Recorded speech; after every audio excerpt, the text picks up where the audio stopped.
আপনারা তো জানেন যে আপনারা যেহেতু ছিলেন আপনারা জানেন যে আজকে ত্রয়োদশ সংশোধনীর পুনর্বিবেচনা মামলার রায় হলো।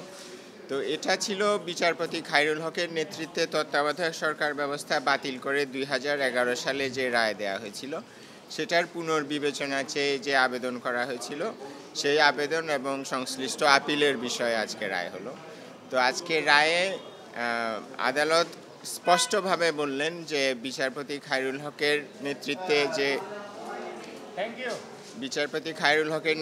যে রায় হয়েছিল সেটাকে সম্পূর্ণভাবে বাতিল করা হলো। যেহেতু বিচারপতি খায়রুল হকের রায় বাতিল করা হলো, তার ফলে ত্রয়োদশ সংশোধনীর যে তত্ত্বাবধায়ক সরকার ব্যবস্থা সেটা সংবিধানে ফিরে আসলো। এবং এটা আমি মনে করি আজকের এই রায়টা খুবই ঐতিহাসিক। এটা বাংলাদেশের জন্য ঐতিহাসিক, কারণ বাংলাদেশে গত ১৫ বছর ধরে যে স্বৈরতান্ত্রিক ব্যবস্থা চালু হয়েছিল তার সূচনা হয়েছিল বিচারপতি খায়রুল হকের নেতৃত্বে দেয়া এই রায়ের মাধ্যমে। এবং এই রায় এত বাজে একটা রায় ছিল, এটা অনেক ধরনের ভুলে পরিপূর্ণ ছিল এবং এটা এমন একটা রায় যার চেয়ে খারাপ রায় আর লেখা সম্ভব নয় বলে আমার মনে হয়। যে এত খারাপভাবে লিখিত একটা রায়, এটাতে আইনগত ত্রুটি ভরপুর ছিল, এটা খুবই খারাপভাবে লেখা হয়েছে এবং এটা উদ্দেশ্যপ্রণোদিতভাবে লেখা হয়েছে। এবং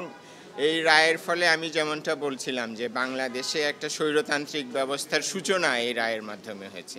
নায়াসিনামাইড ও স্যালিসাইলিক সমৃদ্ধ লিলি ফেস ওয়াশ যা ফেসের ডেড স্কিন সেল দূর করে দেয় দ্বিগুণ ফাস্টার ব্রাইটেনিং। এই রায়ের আরেকটা যেটা উল্লেখযোগ্য খারাপ দিক সেটা হলো এই রায়ের মাধ্যমে কিন্তু বিচার বিভাগের স্বাধীনতাকেও ধ্বংস করা হয়েছে। একটা স্বৈরতান্ত্রিক ব্যবস্থা প্রতিষ্ঠা করে বিচার বিভাগের উপর কর্তৃত্ব স্থাপন করে বিচার বিভাগের স্বাধীনতাও এই রায়ের মাধ্যমে নষ্ট করা হয়েছে। তবে যেটা উল্লেখযোগ্য সেটা হলো বিচারপতি খায়রুল হক কিন্তু বাংলাদেশে গণতন্ত্রের কথা বলে বিচার বিভাগের স্বাধীনতার কথা বলে এই রায় দিয়েছিলেন, কিন্তু প্রকৃতপক্ষে এটা বাংলাদেশের গণতন্ত্র, বিচার বিভাগের স্বাধীনতা এগুলো ধ্বংস করেছে।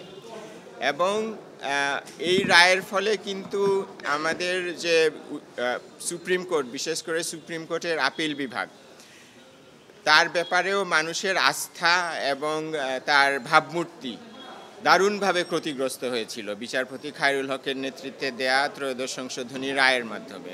আমাদের সুপ্রিম কোর্টের এবং আপিল বিভাগের প্রতি বাংলাদেশের জনগণের আস্থা এবং এই কোর্টের ভাবমূর্তি গভীরভাবে ক্ষতিগ্রস্ত হয়েছিল। এবং আমি মনে করি যে আজকে আপিল বিভাগ একটা সুযোগ পেয়েছেন এই যে ক্ষতিটা বাংলাদেশের করা হয়েছিল সুপ্রিম কোর্টের মাধ্যমে, সেই ক্ষতিটা সংশোধন করার।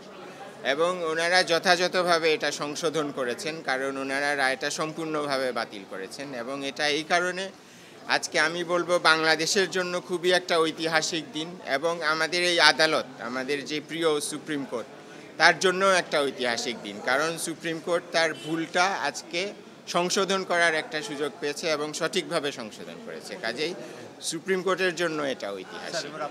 আর আরেকটা হলো যেটা বলতে চাই যে আমি আদালতে বারবার বলেছিলাম যে রায়টা দেওয়ার পরে যেহেতু তত্ত্বাবধায়ক সরকার ব্যবস্থা ফিরে আসবে, তখন একটা প্রশ্ন দাঁড়াতে পারে যে এই ব্যবস্থা কি অবিলম্বে কার্যকর করতে হবে কিনা।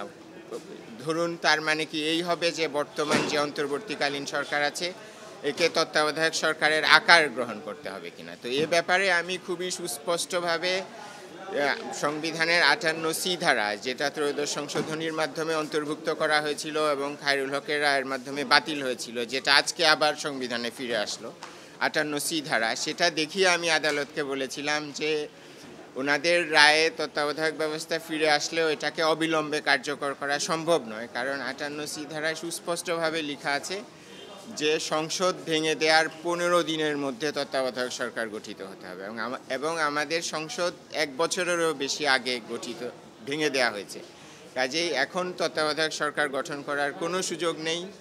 এখন বর্তমান অন্তর্বর্তীকালীন সরকার একটা নির্বাচন করবেন, তারপরে সংসদ গঠিত হবে। সেই সংসদের মেয়াদ যখন শেষ হবে তখনই কেবলমাত্র ত্রয়োদশ সংশোধনীর আলোকে একটা তত্ত্বাবধায়ক সরকার ব্যবস্থা গঠনের প্রশ্ন আসবে। এবং আমরা খুশি যে আজকের রায়ে আদালত আমরা যেই 58C ধারা নজরে এনেছিলাম সেটার উল্লেখ করে বলেছেন যে এই রায় প্রসপেক্টিভলি অর্থাৎ ভবিষ্যৎ থেকে কার্যকর হবে। তো এই জন্যে আমরা খুবই খুশি যে আমরা যেভাবে প্রার্থনাগুলো আদালতের কাছে করেছিলাম আদালত রায় ঠিক সেভাবেই দিয়েছেন।